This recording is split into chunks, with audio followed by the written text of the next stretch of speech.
আজ এত বছর পরে প্রিয় নায়ক সালমান শাহ হত্যা মামলার যত আসামি আছে তাদেরকে দেশ ত্যাগে নিষেধাজ্ঞা দেওয়া হয়েছে। আজকে এত বছর পরে প্রিয় নায়ক সালমান শাহ হত্যা মামলার সেই মামলাটা নতুনভাবে গর্জন নিয়েছে। জাতি জানতে চাচ্ছে, বিশেষ করে এই মামলার একমাত্র যোদ্ধা সালমান শাহর মা।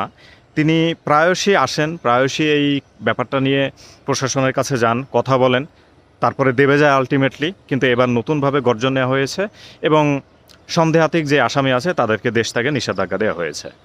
এখন আমি ভিন্ন আঙ্গিকে এই জিনিসটাকে একটু এক্সপ্লেন করতে যাচ্ছি যে এত বছর পরে কেন সবার প্রিয় নায়ক, যার কোনো হেটার ছিল না, আজ পর্যন্ত যার কোনো হেটার নাই, এরকম একজন মাত্র নায়ক বাংলাদেশে।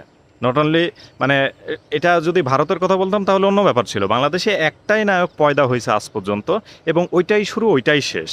এরকম একজন নায়কের সাথে এত জঘন্য হত্যাকাণ্ড ঘটলো আজকে এত বছর পরে এসে, 2 যুগ 2.5 যুগ পরে এসে তার হত্যা মামলার আসামিদের খুঁজে বের করতে হচ্ছে, তাদেরকে দেশ ত্যাগ দেওয়া হচ্ছে। এত বছর পরে কেন?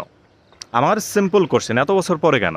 আচ্ছা ঠিক আছে, ধরে নিলাম যে তাদেরকে ধরা হইল, যারা যারা এই হত্যাযজ্ঞের সঙ্গে যুক্ত ছিল তাদেরকে একদম চিরনীয় অভিযান চালিয়ে যারা অ্যাকচুয়াল অপরাধী তাদেরকে ধরা হইল এবং তাদেরকে বাংলাদেশের আইনে সর্বোচ্চ যে সাজা সেটা নিশ্চিত করা হইল। ঠিক আছে, এখন ঘটনা হচ্ছে যে এত বছর পরে এসে আসলে এটার কি কোনো মানে অর্থ থাকবে? যে আসামিরা যেই উদ্দেশ্যে এই কাজটা করেছিল সেই উদ্দেশ্য তো তাদের সফল হয়ে গেছে এবং এত বছর তারা বেঁচে ছিল, আজকে তারা প্রায় বৃদ্ধ, তাদের চুল দাড়ি সব পেকে গেছে, জীবনযাপন অতি আনন্দের সাথে তারা পার করছে। তো এত বছর পরে এসে আমি চাই, সবাই চায় যে বিচার হোক, কিন্তু সালমান শাহর মতো নায়ক, তার সাথে এত বড় হত্যাযজ্ঞ হইল, এটা উইথিন ম্যাক্সিমাম 7 ডেজ, 7 দিনের মধ্যে তাদেরকে বের করে 10 দিনের মধ্যে সর্বোচ্চ শাস্তি নিশ্চিত করা উচিত ছিল। তাহলেই না এই ধরনের কর্মকাণ্ড যারা করতে চায় বা যাদের মনের মধ্যে একটু আনচান করে যে কাউকে সরিয়ে দিই রাস্তা থেকে, তাহলে না তারা ভয় পাবে। 25, 30, 40 বছর পরে এসে হত্যা মামলার আসামি ফাঁসিতে ঝুলতেছে, এইটা তো আসলে মানে অ্যাকসেপ্টেবল না। এটা তো আসলে আরও মানে পাওয়ার বুস্ট করে যারা এই ধরনের অপরাধ করতে চায়। শোনেন, খারাপ মানুষ যুগে যুগে সব সময় আছে, সব সময় থাকবে, ছিল, আছে, এখন ভবিষ্যতেও থাকবে। যাদের কারণে পৃথিবীতে এত ফিকশন।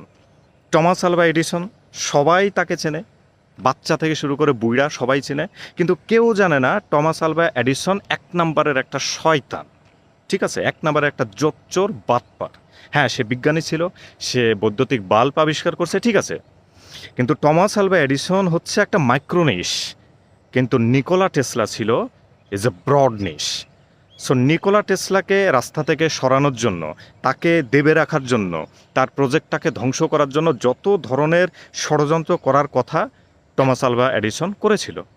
আজকে সে সাকসেস, তাকে সবাই চেনে, কিন্তু নিকোলা টেসলা এই যে মহাবিজ্ঞানী, যার ওই আবিষ্কারটা থামিয়ে না রাখলে হয়তো আজকে আমরা ফ্রি এনার্জি পাইতাম, আরও না জানি সে কত বৈজ্ঞানিক উদ্ভাবন করে যেত মানব জাতির জন্য, সেটা উপকারে লাগতো, তাই না?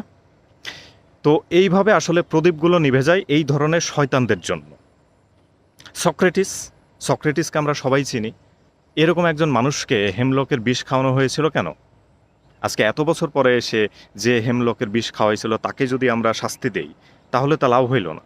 যারা এই ধরনের অপরাধ করবে তাদেরকে তাৎক্ষণিক শাস্তির ব্যবস্থা হলো। যদিও বাংলাদেশে এটা ইম্পসিবল, আমাদের অ্যাটমসফিয়ার, আমাদের কি বলে, আমাদের যে ক্রিমিনাল ক্রাইম, তাদের যে চেইন, এটা এত স্ট্রং, এরা আইনের ঊর্ধ্বে সবসময় চলাফেরা করে। যদিও এটা বাংলাদেশে পসিবল না, তারপরেও আমরা সবাই চাই যে এই ধরনের হত্যাযজ্ঞের বিচার হোক। বিশেষ করে যারা এই ধরনের স্পেশাল মানুষ পৃথিবীতে আসেন বা একটা জাতিতে আসেন, তাদের সাথে এই ধরনের কোনো কিছু আসলে কেউ মানবে না, এটা মেনে নেওয়ার মতো না। কিন্তু এত বছর পরে এসে এইটা হচ্ছে আমার কোশ্চেন, তাদের শাস্তি কেন হচ্ছে এটা আমার কোশ্চেন না। তাদের শাস্তি 1000, 2000, 2000, 5000 কোটি বছর পরে হোক, হইতে হবে।